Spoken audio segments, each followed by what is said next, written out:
আমরা 24 আর 71 সাল তো এক না। 71 সাল তো এ তো দেশের একটা বিরাট কাহিনী, বিরাট বেদনাদায়ক। এখানকার সাথে আর 24-এর সাথে সম্পর্ক। 24 হলো কত, 71 সাল, আর এখন হলো কত 24 সাল। এটা হলো গণ অভ্যুত্থান, সরকার উৎখাত করেছে, সরকার উৎখাত হয়েছে। এখান তো না 71 মুক্তিযোদ্ধা না, মুক্তির সাথে এটাকে তো কমপ্লিট করা যাবে না। এটাকে তারা যেভাবে ওটার সাথে আমি করবো না। তবে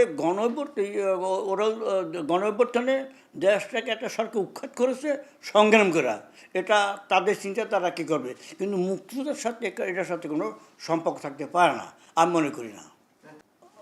আমার দেশের চিন্তা একদম এক অ্যাঙ্গেলের কথা বলি। পাবলিককে কীভাবে ধোঁকা দেওয়া হবে। পাবলিক, আমরা চাই এদেশে বুদ্ধিমান যারা আছে, মুক্তিযোদ্ধা যারা আছে, যারা করে, তারা যেভাবে করে করুক। কিন্তু আমি মুক্তিযোদ্ধা বলি, আমরা যেখানে আছি এখান থেকে আমরা লড়বো না। আমরা ঠিকই আছি, আমরা ঠিকই থাকবো। আমরা ওই হাঙ্গামাইতে যাবো না। সরকার কিংবা সরকারের ব্যাপার, আমার ব্যাপার না। এটা খুবই জঘন্যতম। এটা আমাদের যারা স্বাধীনতা বিরোধী ছিল, এই কাজটা তারাই করেছে। এটা খুব একটা অন্যায়। কারণ পৃথিবীতে সকল জাতির যারা যুদ্ধের সময় যারা কাজ করেছে, তাদের জ্ঞানীদের স্মৃতি সব দেশে আসে, বাস করে আছে। কিন্তু আমার দেশে হলো কুসংস্কার, ধর্মভীরু মানুষ, কুসংস্কার। যারা এই কাজটা করেছে তারা বুদ্ধিমান না। এদেরকে তারা উস্কানি দিয়েছে ভাঙার জন্য, তারাও বুদ্ধিমান না। এটা তো সরকারের সম্পত্তি না, এবং বঙ্গবন্ধু তো বহুত আগের কথা, তা আপনাদের আমল করেছে। এটার সাথে এই যারা করেছে এই কাজটা, আমি মনে করি যারা এই কাজটা করেছে তাদের এই বাড়ি ঠিক করে দেওয়া উচিত। আমার জাতির কাছে আমার প্রশ্ন। অবশ্য লাগবে, তো লাগবেই।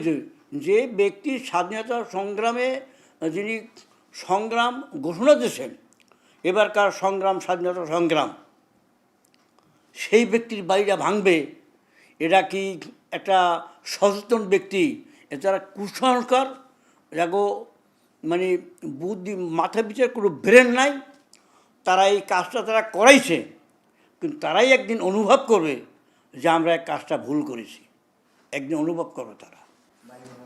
কৃষি ইতিহাস 70-71 কে ভাঙবে, কে মুছবে? মশার এরকম আমরা দেখি না। মানুষ কি বসে থাকবে? মুক্ত না থাক, যারা এখানে লেখাপড়া করে, শিক্ষিত পোলাবান, বুদ্ধিমান, তারা কি বসে থাকবে? তারা তো বসে থাকবে না। আমরা আগে আমন্ত্রণ আমরা পাইছি। এবছর 2 বছর ধরে আমন্ত্রণ কোনো দেয় কিনা আমি জানি না। আমাদের দেশের সার্বভৌমত্ব বজায় রাখার জন্য, দেশকে পরিচালনা করার জন্য যারা দায়িত্বে আছেন তারা সুষ্ঠুভাবে পরিচালনা করুক। এইটি আমাদের এখন বয়স হয়েছে, এখন আমার বয়স প্রায় 84 পড়ছে।